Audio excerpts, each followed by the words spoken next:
ఈరోజు లంచ్లోకి కూర కోసం అయితే మేము కాలీఫ్లవర్ చేసుకుంటున్నాము. కాలీఫ్లవర్ ఎలా చేసుకోవాలో ఈరోజు అయితే మేము మీకు చూపిస్తాము. ముందుగానే టమాటాలు ఎర్రగడ్డలు కట్ చేసి పెట్టుకున్నాము. కుక్కర్లో నూనె వేసుకున్నాము. నూనె బాగా కాగేదాకా అయితే వెయిట్ చేద్దాము. బాగా కాగింది. కాగిన నూనెలో అల్లం వెల్లుల్లి పేస్ట్ వేసుకోవాలి.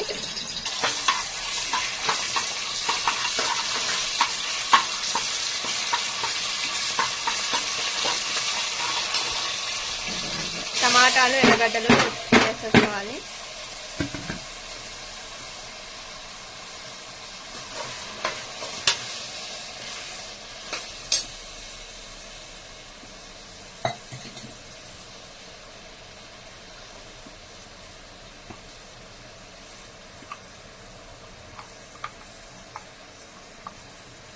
పసుపు వేసుకోవాలి. ఉప్పు వేసేసుకోవాలి. టమాటాలు ఎర్రగడ్డలన్నీ మూత పెట్టేసుకొని కాసేపు మగ్గనివ్వాలి. బాగా